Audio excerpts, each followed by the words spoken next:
Hello and welcome to the Angelati studio on day 2 at Charge 2016, the world's first energy branding conference. And we're now joined in the studio by Philip Guiliano, partner at BrandActive. Philip, how are you doing today? Very good, thank you. How are you? I'm all good, I'm all good. I'm buzzing actually, looking forward to the Blue Lagoon tour. I've seen you buzzing, talking to everybody. You can't ask for a better setting than this, I know, right? I mean, we even had a rainbow at one point. Yeah, you don't get I saw that stuff. this morning, yeah. That was pretty nice. Well, let's get into the mix of this. Could we start off by, just for the purpose of people tuning in, and even for myself, setting the record straight, giving us a bit about BrandActive and your role as partner there? Yeah, BrandActive fits in a pretty unique niche within the branding space. We don't create brands, we don't define brands, we don't do creative design. So when people say, "Oh, well, you run a branding firm," all the things that they think about, we don't actually do. So I always have to qualify that when I talk to people. But what we do is help people really find the money and get done the things that they want to get done.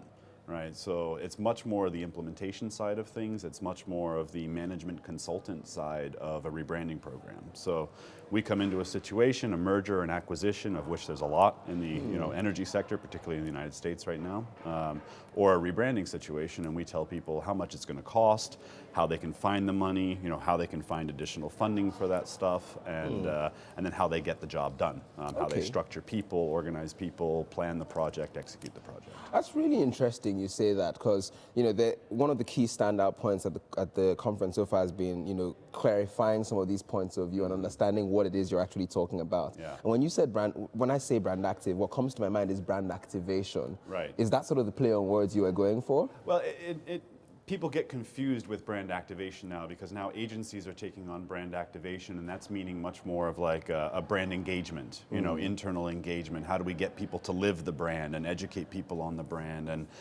things of that nature? So it gets a little bit more convoluted. I think 19 years ago when we started this business, brand activation meant how do we get this done, right? And now it's sort of evolved into something bigger, and we still stay in the how do we get this done element of the whole thing. So okay, well, so you've been in business for well over 20 years now, so clearly getting close to, yeah, exactly. So how do we get this done is still a big part of the conversation. And becoming much bigger, actually, yeah. Okay, yeah. Well, that puts things into perspective, because obviously, you span a number of sectors that you've worked on. Yeah. How do you view the power and utility sector and in this respect, in terms of actually getting things done?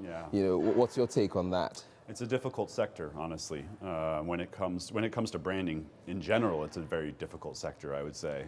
Just trying to push an idea through in a sector that's so operationally oriented. We'll invest tons of money in exploration, or we'll invest tons of money in generation, or we'll invest tons of money in whatever the project might be, but trying to convince an executive group to invest in something as esoteric as branding, not so much, particularly when there's less competitive pressures, than in other industries and stuff like that. So the perspective is fairly low, to be honest, of the energy and utility sector, but the opportunity is so massive.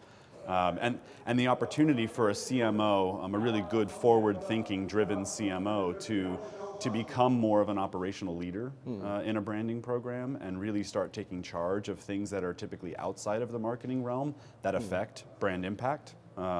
It's a huge opportunity for someone that really takes that, and then a CMO, a CEO or an executive team that can really digest why this is such a valuable thing to do.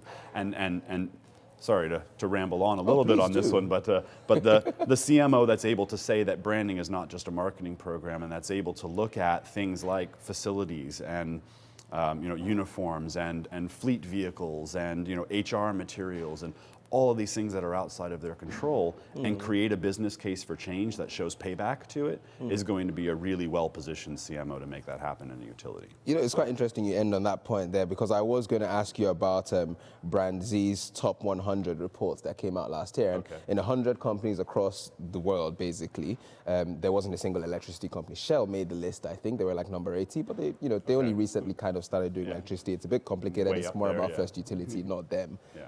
the long story short, and I think it kind of dovetails in what you're saying here, it's like, again, it's the getting things done, and on the operational level, there's a lot of talk about operational excellence within utilities. But then when I look at Google, for example, they have, brand identity at a staff level, even just the way the company is set up, the office is set up. Absolutely. Yeah. Is this sort of some of the kind of things you're talking about, the ways? I mean, it's interesting that you bring up Google, right? Because it is something that's as ubiquitous in our lives these days as power is, right? Like, so I mean, we don't really think about it. I wasn't that smart to withdraw that link.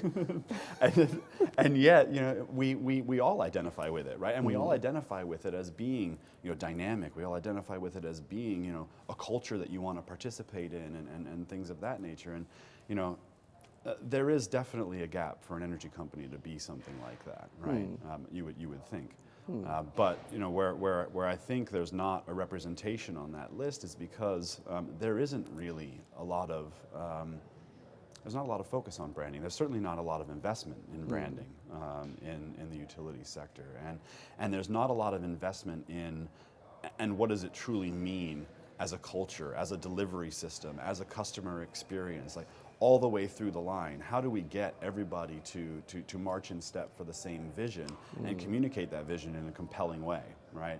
That would actually drive someone on the consumer side to feel a connection to that brand, as opposed to I turn on my light, the power works, I don't really care, right? So. Well, that's some really deep stuff there. Well, talking on the subject of deep stuff, it's quite interesting that you also point out that, look, this is a multifaceted and track thing. This is not just about a logo. This is not just about even a T-shirt. And that's part of the problem. Is I still, in the energy sector in particular, I still think marketing is seen as this, do that campaign, create that collateral, make that logo kind of a function, as opposed to, an integrally strategic element of the overall C-suite. I mean, you can actually see it. You go onto a power and utility company's website, right, and you'll see the CEO, the COO, compliance, legal, that kind of stuff. You'll never see a CMO on the list of executives. It's just like, well, that's a function out there. We need it, I guess, but it's not integral. Well, there you go. That's a challenge for you. If you're in a utility right now and you've watched this interview, maybe tweet us with your page, with your CMO on there, @Engerati. There you go. BrandActive. Prove me wrong, exactly. please. Exactly, right? So perhaps, what will it take then? Because this is the reality, and I think kind of this is really aligned with what you do. What do you do to get going with branding? What do you do? What is that next step for, say, the utility executive sat there listening to this or at the conference wanting to actually do something? Yeah, I really do think that it needs to be more than a branding program in the energy sector sense. So it can't just be, we've done some research, we've got a value proposition, here's the campaign that we want to take out, here's a new logo, here's a new creative. It can't just be about that, because that's what shuts off, the operationally minded utility company to say, well, okay, it's a marketing program, right? So why am I going to spend $40 million rebranding everything that I need to do for a marketing program when we've got other things that we need to do that actually generate revenue, right? And that's sort of the just saying that's it's food for thought. It's an argument that comes across, right? So it needs to be framed more in the look. We're spending money on brand every day, just doing the things that we do to operate as a company. We maintain a fleet vehicle set, right? We build new buildings, we replace signs, we buy new uniforms, we do our HR and recruiting packages. We even operate the grid, just operating the grid. Yeah. I mean, all of that, right? I mean, that absolutely affects brand experience. But all of these things are happening, right?